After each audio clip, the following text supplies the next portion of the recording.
এর আগের মিনি ব্লগে তো তোমাদের সাথে শেয়ার করলাম যে সরস্বতী পুজোর দিন গেছিলাম বইমেলাতে। বইমেলা থেকে ঘুরে আসার পর তারপর দেখো চলে এসেছিলাম সিটি সেন্টারের একদম পাশেই কিন্তু হচ্ছিল এই প্রোগ্রামটা। আর এখানে কিন্তু কুনাল গাঞ্জেওয়ালা এসেছিল। আর এই প্রোগ্রামটা আসার কারণ হচ্ছে এটা আমার বাবার অফিসের একদম সামনেই ছিল এই প্রোগ্রামটা।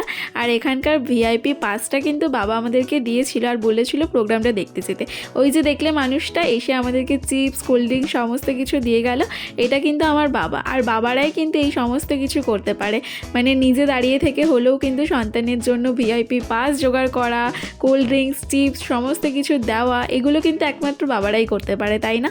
তো যাই হোক, প্রোগ্রামটা কিন্তু ভীষণ ভালো হচ্ছিল। আর কুনাল গাঞ্জেওয়ালার প্রোগ্রাম এই ফার্স্ট টাইম আমি সামনে থেকে দেখলাম, বেশ ভালোই লাগছিল, খুব সুন্দর গান করেন উনি। দেন প্রোগ্রাম শেষ হওয়ার পর আমরা ওখান থেকে বেরিয়ে বসে পড়লাম এক জায়গায় ডিনার করতে। আর ডিনার কমপ্লিট করার পর বাড়ি ফিরে গেলাম। ব্যাস, সরস্বতী পুজোটা এইভাবেই কাটলো।